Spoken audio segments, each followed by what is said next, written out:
What's up guys? So for today's video guys, mag-unbox tayo ng Replica Pro para sa Sniper 155. So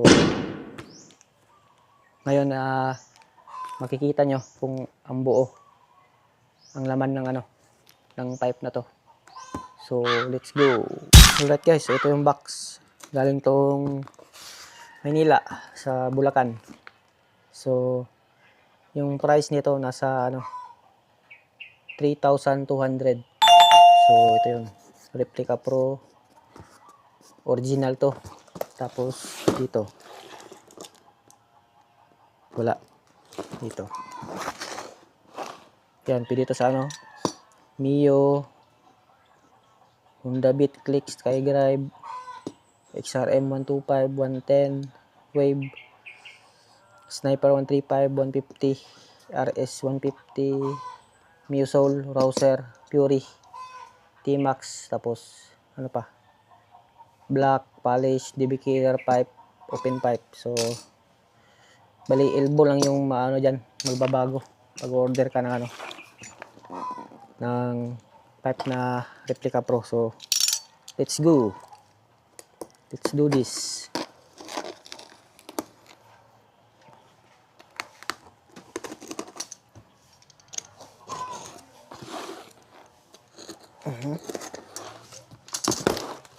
Yan.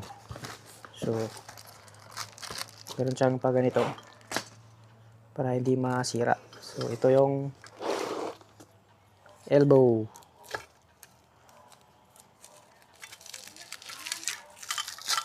Lagay natin.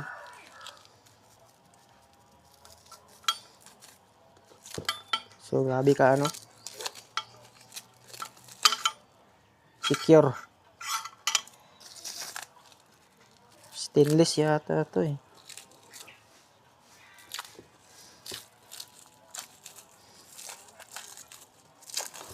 Yan o. Tabi dyan. Yan. Ito yung elbow nya.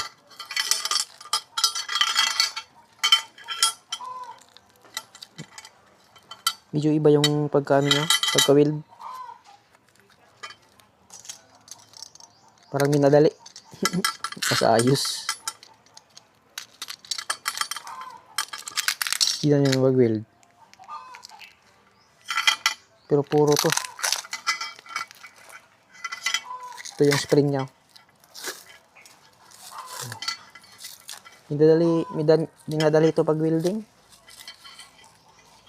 Hindi na nyo pag-weld. Yan o. Ito yung elbow. Yan o. Dito.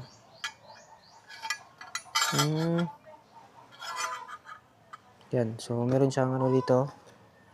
Sabi ng sila ilalagay daw to gasket para hindi sumingaw. So ito yung elbow. Tapos spring. Yan, spring. Tapos ito na. Ano ba? Wala na iba.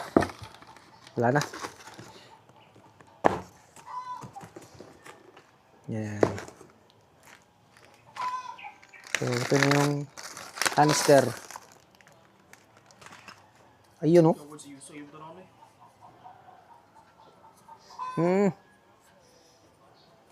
Bukan na yung para itong back pressure. Plug ko itong back pressure nandito sa kwarto. I-compare natin yung tip dito sa back pressure. So maganda yung niya dito. Emblem.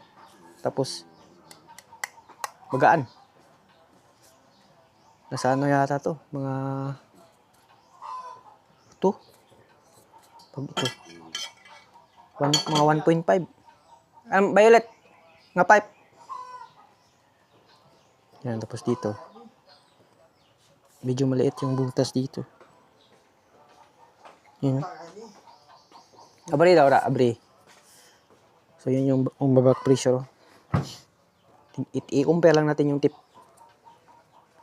Medyo medyo hindi masyadong maingay. Tapos buo. Yan, connect natin. So, ganyan. Ilapit mo rin.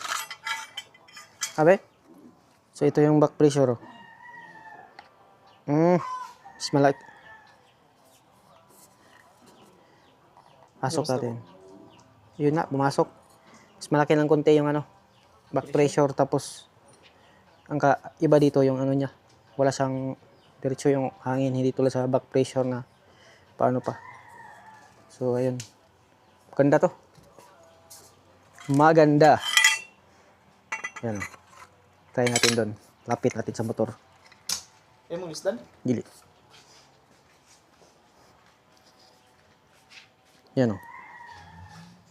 Balikan yan yung ano niya. Tsura. Yan o. Magaan to. Ayos to. Pugi. Pugi.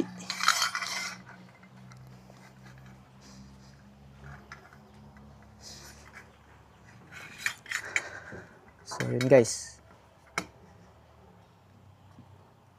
So, yun lang. So, gagawa din ako ng video na ano, i-compare ko yung ito, replica, UMA, taka MBR1. Meron din ako MBR1 dun. I-compare natin yung ano niya. Timbang, tunog, tapos yung gaano kabas, i-ano natin, isulat natin sa papel. I-rate natin sila kung sino mas maganda. Alright. Thanks for watching. Replica Pro.